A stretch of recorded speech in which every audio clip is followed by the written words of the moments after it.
Hello friends, welcome back to my channel. तो friends, आज की जो वीडियो है, इस वीडियो में हम भारतीय राष्ट्रीय आंदोलन के महत्वपूर्ण प्रश्नों को देखेंगे। जी हाँ दोस्तों, इस वीडियो में हमने जो भारतीय राष्ट्रीय आंदोलन के प्रश्न लिया है वह बीपीएससी द्वारा प्रीवियस ईयर में पूछे गए प्रश्न हैं। तो इसलिए आप इस वीडियो को अच्छे से देखिएगा, क्योंकि अगर आप इस वीडियो को देख लेते हैं तो आपका जो TRE 3 री एग्जाम होने वाला है, TRE 4 का एग्जाम होने वाला है, उसमें आपको बहुत सारे प्रश्न देखने के लिए मिल जाएंगे। तो फ्रेंड्स, अगर आप TRE 3 और TRE 4 के लिए तैयारी कर रहे हैं तो इस वीडियो को लास्ट तक जरूर देखिएगा। चलिए दोस्तों, पहले प्रश्न को देखते हैं। अगर हम पहले प्रश्न की बात करें तो पहला जो प्रश्न है वह आपका है कि बिहार में 3 कठिया प्रणाली में नील की खेती के लिए भूमि का कितना प्रतिशत भाग जो है कि अमानत रखा जाता था। तो यह पूछा गया है कि बिहार में जो 3 कठिया प्रणाली लागू थी नील की खेती के लिए, तो भूमि का कितना भाग जो है कि उसमें अमानत के तौर पर रखा जाता था।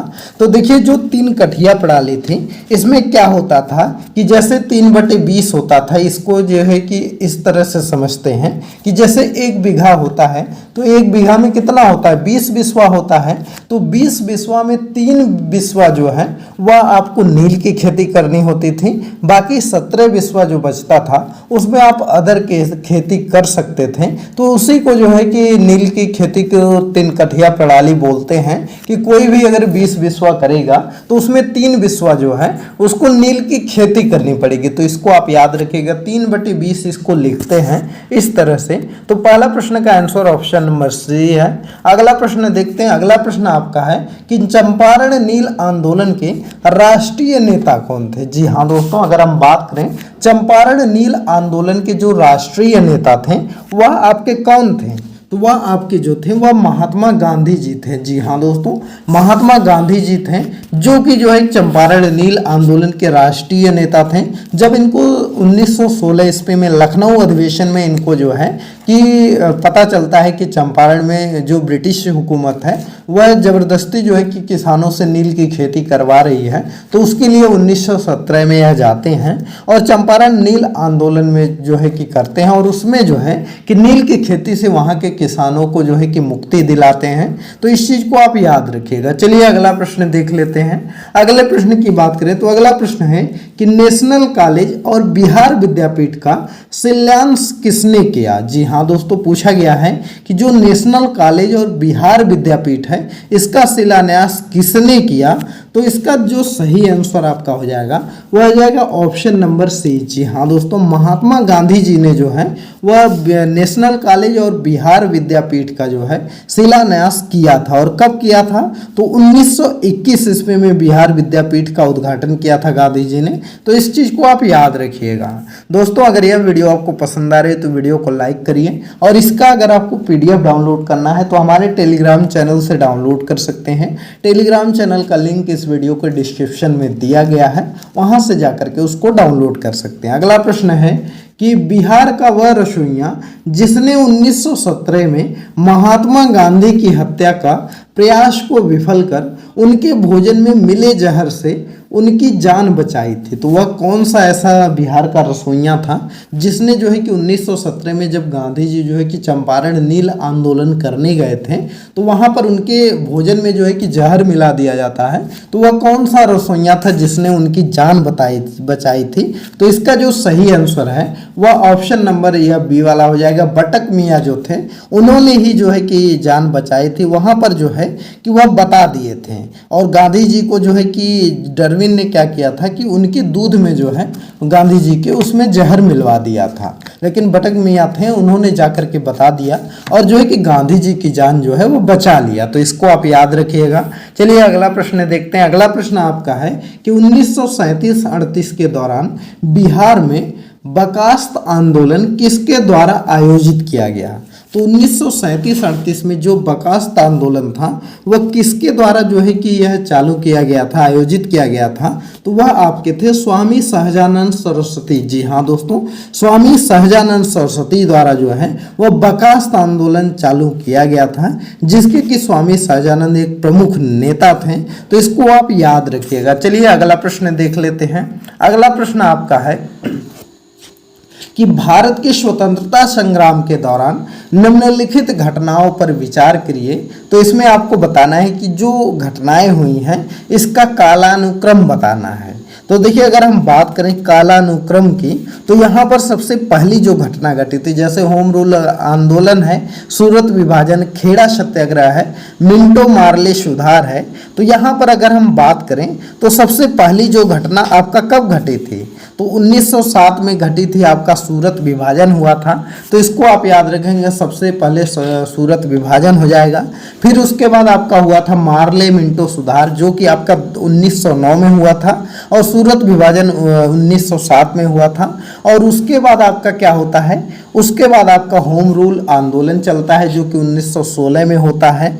और उसके बाद आपका खेड़ा सत्याग्रह होता है, जो कि 1918 में होता है। तो सबसे पहले आपका 2 हो जाएगा, फिर 4 हो जाएगा, फिर 1 हो जाएगा, फिर 3 हो जाएगा। तो ऑप्शन नंबर सी जो है वह आपका आंसर सही हो जाएगा। तो इसको आप लोग याद रखिएगा।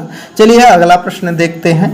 अगले प्रश्न की अगर हम बात करें तो अगला प्रश्न आपका है कि निम्नलिखित में से किस आंदोलन में महात्मा गांधी जी ने भूख हड़ताल को हथियार के रूप में सर्वप्रथम प्रयोग किया था। जी हाँ दोस्तों, यह आपको बताना है कि इनमें से किस आंदोलन में जो है महात्मा गांधी जी ने भूख हड़ताल को हथियार के रूप में प्रयोग किया था। तो इसका जो सही आंसर हो जाएगा वह हो जाएगा अहमदाबाद हड़ताल। जी हाँ दोस्तों, अहमदाबाद मिल हड़ताल जो था उसमें सर्वप्रथम गांधी जी जो है वह भूख हड़ताल किए थे, और 3 दिन तक इनका भूख हड़ताल चला था। तो इसको याद रखेंगे, इंपॉर्टेंट प्रश्न है दोस्तों। यह प्रश्न आपके एग्जाम में पूछा गया है और आने के चांसेस हैं। अगला प्रश्न आपका है कि निम्नलिखित में से किस सत्याग्रह आंदोलन में गांधी जी ने प्रत्यक्ष रूप से भाग नहीं लिया था। जी हाँ दोस्तों, पूछा गया है कि इनमें से कौन सा ऐसा सत्याग्रह आंदोलन था जिसमें गांधी जी ने प्रत्यक्ष रूप से भाग नहीं लिया था। तो देखिए, अगर हम बात करें तो इसका जो सही आंसर है वह है वायकोम सत्याग्रह। जी हाँ दोस्तों, वायकोम सत्याग्रह जो है इसमें गांधी जी जो है कि प्रत्यक्ष रूप से भाग नहीं लिए थे। वायकोम के मंदिर प्रवेश सत्याग्रह में जो है कि गांधी जी प्रत्यक्ष रूप से नहीं भाग लिए थे। बाकी खेड़ा सत्याग्रह हो गया, आपका असहयोग आंदोलन हो गया, राजकोट सत्याग्रह हो गया, इन सब में जो है कि गांधी जी ने प्रत्यक्ष रूप से भाग लिया था। तो इसको याद रखिएगा। अगला प्रश्न देखते हैं। अगले प्रश्न की बात करें तो वह है स्वाधीनता आंदोलन के दौरान महात्मा गांधी के करीबी अंग्रेज मित्र कौन थे। जी हाँ दोस्तों, स्वाधीनता आंदोलन के दौरान गांधी जी के जो है करीबी अंग्रेज मित्र कौन थे, तो वह आपके थे रेवरेंड चार्ली एंड्यूज। जी हाँ दोस्तों, कौन थे, रेवरेंड चार्ली एंड्यूज जो है कि उनके करीबी मित्र थे। तो इनको याद रखिएगा, इनको दीनबंधु एंड्यूज भी बोला जाता है। तो यह इंपॉर्टेंट है। चलिए अगला प्रश्न देख लेते हैं। दोस्तों, यह वीडियो आपको कैसी लग रही है कमेंट करके जरूर बताइए। और एक बार फिर आपको बता दें कि अगर आपको PDF चाहिए तो हमारे टेलीग्राम से डाउनलोड कर सकते हैं। टेलीग्राम चैनल का लिंक जो है इस वीडियो के डिस्क्रिप्शन में दिया गया है। अगला प्रश्न है कि अंत्योदय कार्यक्रम का उद्देश्य है। तो यह पूछा गया है कि जो अंत्योदय कार्यक्रम है उसका उद्देश्य क्या है। तो इसका जो उद्देश्य था वह गरीबों में सबसे गरीब की सहायता करना। जी हाँ दोस्तों, क्या था, गरीबों में सबसे गरीब की सहायता करना ही अंत्योदय कार्यक्रम का जो है कि उद्देश्य था। तो इस चीज को याद रखेंगे। अगला प्रश्न देखते हैं। अगले प्रश्न की बात करें तो अगला प्रश्न आपका है कि 1917-18 में अहमदाबाद में गांधी जी द्वारा चलाए गए सत्याग्रह में किसने हिस्सा लिया था। तो देखिए 1917-18 में जो अहमदाबाद में गांधी जी द्वारा चलाया गया सत्याग्रह था उसमें किसने हिस्सा लिया था। तो देखिए उसमें जो है औद्योगिक कर्मी जो थे वह हिस्सा लिए थे। जी हाँ दोस्तों, औद्योगिक कर्मी जो थे उन्होंने इसमें भाग लिया था, क्योंकि अहमदाबाद मिल आंदोलन था। उसमें जो है कि जो वेतन बढ़ाने के लिए बात हुई थी, बोनस वगैरह के लिए वह हड़ताल हुआ था। तो इसको याद रखेंगे। चलिए अगला प्रश्न देखते हैं। अगला प्रश्न आपका दिया गया है कि निम्न उद्योगपतियों में से कौन से व्यक्ति लंबे समय तक एक AICC के खजांची रहे तथा सन 1930 में जेल भी गए। तो देखिए इसका जो सही आंसर हो जाएगा, जो कि आपका खजांची रहे थे और 1930 में जेल भी गए थे, वह आपके थे जमनालाल बजाज। जी हाँ दोस्तों, कौन थे? जमनालाल बजाज ही ऐसे व्यक्ति थे जो लंबे समय तक जो है AICC के खजांची रहे थे और 1930 में यह जेल भी गए थे। और इनको जो है कि गांधी जी का जो है कि बेटा के रूप में माना जाता है, तो इनको याद रखेंगे। चलिए अगला प्रश्न देखते हैं। एक चीज और बता दें कि इनको जो है कि जमनालाल बजाज को जो है वह जो है कि ब्रिटिश सरकार द्वारा इनको राय बहादुर की उपाधि दी गई थी, तो इसको याद रखेंगे। चलिए अगला प्रश्न देखते हैं। अगला प्रश्न आपका है कि चंपारण आंदोलन में से कौन संबंधित नहीं था। तो यह पूछा गया है कि जो चंपारण आंदोलन हुआ था उनमें से इनमें से कौन उनसे संबंधित नहीं है। तो देखिए चंपारण आंदोलन की अगर हम बात करें तो उनमें से जो आपके संबंधित है वह आपके राजेंद्र प्रसाद जी भी हैं, अनुग्रह नारायण सिन्हा भी हैं और JB कृपलानी भी हैं। लेकिन जयप्रकाश नारायण जो है यह उनसे संबंधित नहीं है, तो इनको याद रखिएगा। तो ऑप्शन नंबर डी सही हो जाएगा। चंपारण आंदोलन से जयप्रकाश नारायण संबंधित नहीं है। इसके अलावा राजेंद्र प्रसाद भी हैं, अनुग्रह नारायण सिन्हा भी हैं और JB कृपलानी भी हैं। तो दोस्तों एक बार आपको बता देते हैं कि चंपारण आंदोलन में कौन कौन से नेता प्रमुख थे। तो देखिए प्रमुख नेता की बात करें तो आपके राजेंद्र प्रसाद थे, अनुग्रह नारायण सिन्हा जी थे, JB कृपलानी थे, महादेव देसाई थे, नरहरि पारेख थे। तो यह लोग प्रमुख नेता हैं, तो इनको आप जरूर याद रखिएगा। अगला प्रश्न देखते हैं। अगले प्रश्न की बात करें तो वह है चंपारण आंदोलन के जन आंदोलन की प्रक्रिया में ब्रिटिश सरकार ने इस मुद्दे के समाधान के लिए कौन सा कदम उठाया। तो देखिए चंपारण आंदोलन के जन आंदोलन की प्रक्रिया में ब्रिटिश सरकार ने इसके मुद्दे को समाधान के लिए जो कदम उठाया वह आपका क्या था। तो वह था चंपारण कृषि समिति की स्थापना। जी हाँ दोस्तों, अंग्रेजों ने क्या किया कि अंग्रेजों ने चंपारण कृषि समिति की स्थापना कर दी, तो इसको आप याद रखिएगा। अगला प्रश्न देखते हैं।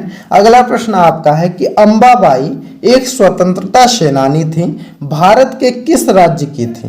तो जो अंबाबाई थी यह एक स्वतंत्रता सेनानी थी और यह भारत की जो है वह कर्नाटक राज्य की थी। तो इसको याद रखिएगा, कहाँ की थी तो कर्नाटक राज्य की थी और इनका जो है कि मैसूर में जन्म हुआ था और जो कि अब कर्नाटक में पड़ता है, तो इसको याद रखेंगे। चलिए अगला प्रश्न देखते हैं। अगला प्रश्न आपका है कि अखिल भारतीय किसान सभा के प्रथम सत्र की अध्यक्षता किसने की। तो अखिल भारतीय किसान सभा का जो प्रथम सत्र हुआ था उसकी जो अध्यक्षता किए थे वह स्वामी सहजानंद सरस्वती जी किए थे। जी हाँ दोस्तों, किसने किया था तो स्वामी सहजानंद सरस्वती जी ने किया था। अगला प्रश्न की अगर हम बात करें तो अगला प्रश्न है कि अखिल भारतीय किसान कांग्रेस का गठन किया गया था। तो अखिल भारतीय किसान कांग्रेस का जो गठन किया गया था यह कब किया गया था। तो 1936 ईस्वी में जो है वह अखिल भारतीय किसान कांग्रेस का गठन किया गया था, तो इसको याद रखिएगा। अगला प्रश्न आपका है कि 1936 में लखनऊ में अखिल भारतीय किसान सभा का प्रथम अध्यक्ष किसे चुना गया। तो 1936 में जो लखनऊ में अखिल भारतीय किसान सभा का अध्यक्ष चुना गया था वह चुना गया था स्वामी सहजानंद सरस्वती जी को। जी हाँ दोस्तों, इनको चुना गया था, तो स्वामी सहजानंद सरस्वती जी को चुना गया था। अगला प्रश्न देखते हैं। अगला प्रश्न है कि वह कौन सी जगह थी जहां अखिल भारतीय किसान सभा का पहला अधिवेशन हुआ। तो कहां पर किसान सभा का पहला अधिवेशन हुआ था, तो वह जगह कौन सी थी। तो वह जगह आपकी थी लखनऊ। जी हाँ दोस्तों, कौन सी जगह थी तो लखनऊ में जो है कि पहली बार जो है वह अखिल भारतीय किसान सभा का आयोजन हुआ था, तो इसको याद रखिएगा। अगला प्रश्न देखते हैं। अगला प्रश्न आपका है कि स्वामी सहजानंद सरस्वती ने भूमि और जलमार्ग के राष्ट्रीयकरण की मांग के साथ अखिल भारतीय संयुक्त किसान सभा का गठन किया। तो स्वामी सहजानंद सरस्वती ने भूमि और जलमार्ग के राष्ट्रीयकरण की जो मांग है वह अखिल भारतीय किसान सभा का कब गठन किया गया, तो यह किया गया था उनके मृत्यु के ठीक पहले। जी हाँ दोस्तों, कब किया गया था तो उनकी मृत्यु के ठीक पहले किया गया था, तो इसको याद रखिएगा। अगला प्रश्न देखते हैं। अगला प्रश्न आपका है कि बंबई में अखिल भारतीय व्यापार संघ कांग्रेस की स्थापना कब हुई। तो बम्बई में अखिल भारतीय किसान संघ कांग्रेस की जो स्थापना हुई थी वो 1920 ईस्वी में हुई थी। जी हाँ दोस्तों, कब हुई थी? 1920 ईस्वी में हुई थी और लाला लाजपत राय इसके प्रथम अध्यक्ष थे, तो इसको याद रखिएगा। और इसके जो महासचिव थे वह आपके थे दीवान चमन लाल, तो इसको भी याद रखेंगे। अगला प्रश्न देख लेते हैं। अगला प्रश्न आपका है कि अखिल भारतीय ट्रेड यूनियन कांग्रेस के प्रथम अध्यक्ष कौन थे? तो अखिल भारतीय ट्रेड यूनियन कांग्रेस के जो प्रथम अध्यक्ष थे वह आपके लाला लाजपत राय थे। जी हाँ दोस्तों, कौन थे? तो लाला लाजपत राय थे, तो इसको याद रखेंगे, अभी पीछे ही आपको बताया। अगला प्रश्न आपका है कि कम्युनिस्ट इंटरनेशनल का सदस्य बनने वाला पहला भारतीय कौन था? तो कम्युनिस्ट इंटरनेशनल का सदस्य बनने वाला जो पहला भारतीय आपका था वह आपका था एम.एन. रॉय। जी हाँ दोस्तों, कौन था? तो एम.एन. रॉय जो थे वह कम्युनिस्ट इंटरनेशनल का सदस्य बनने वाले पहले भारतीय थे, तो इनको याद रखेंगे, इंपॉर्टेंट है। जो कि आपका कब कम्युनिस्ट इंटरनेशनल की स्थापना जो है 1919 में हुई थी और व्लादिमीर जो है लेनिन ने और रूसी पार्टी द्वारा इसको किया गया था, तो इसको याद रखिएगा। अगला प्रश्न देख लेते हैं। अगला प्रश्न है कि भारतीय उच्चायुक्त के पद का सृजन किस अधिनियम से हुआ? तो भारतीय उच्चायुक्त के पद का जो सृजन है वह जो है कि आपका भारत सरकार अधिनियम 1919 से हुआ। जी हाँ दोस्तों, किससे हुआ? भारत सरकार अधिनियम 1919 से जो है कि भारतीय उच्चायुक्त के पद का सृजन हुआ, तो इसको याद रखिएगा। अगला प्रश्न देखते हैं। अगला प्रश्न आपका है कि लखनऊ समझौता हुआ था, तो लखनऊ समझौता आपका कब हुआ? तो देखिए, जो लखनऊ समझौता आपका हुआ था यह हुआ था 1916 ईस्वी में। जी हाँ दोस्तों, कब हुआ था? 1916 ईस्वी में हुआ था और इसी में जो है कि इसकी अध्यक्षता किए थे अंबिका चरण मजूमदार जी ने किया था। और इसमें जो है कि जो मुस्लिम लीग थी और कांग्रेस थी, इन दोनों का जो है कि एक साथ अधिवेशन होता है। इसमें गरम दल और नरम दल में भी समझौता होता है, तो इसलिए 1916 का जो लखनऊ समझौता है यह इम्पोर्टेंट हो जाता है, तो इसको जरूर याद रखिएगा। तो दोस्तों, यह आज के टॉप 25 क्वेश्चन थे जो कि आपके भारतीय राष्ट्रीय आंदोलन के प्रश्न हैं और यह सभी बीपीएससी द्वारा प्रीवियस ईयर में पूछे गए प्रश्न हैं, तो इसलिए आप इसको अच्छे से पढ़ लीजिएगा क्योंकि आपके इसके एग्जाम में आने के बहुत ज़्यादा चांसेस हैं, क्योंकि यह प्रीवियस ईयर में आए हुए प्रश्न हैं। तो दोस्तों, यह वीडियो आपको कैसी लगी आप हमें कमेंट करके बताइएगा। और इसका सबसे ज़रूरी है कि अगर आप इसका PDF वगैरह पाना चाहते हैं तो टेलीग्राम चैनल पर मिल जाएगा, वहाँ से आप देख लीजिए और उसको डाउनलोड कर लीजिए और टेलीग्राम पर भी फॉलो कर लीजिएगा, जिससे कि कोई सूचना वगैरह रहेगी तो टेलीग्राम पर दे दिया जाएगा, कोई नई जानकारी रहेगी तो टेलीग्राम पर बता दिया जाता है, तो इसलिए फॉलो जरूर करिएगा। और चैनल पर भी नए हैं तो चैनल को सब्सक्राइब कर लीजिए। चलिए, मिलते हैं अगले एक नई वीडियो में एक नए टॉपिक के साथ, तब तक के लिए बाय बाय।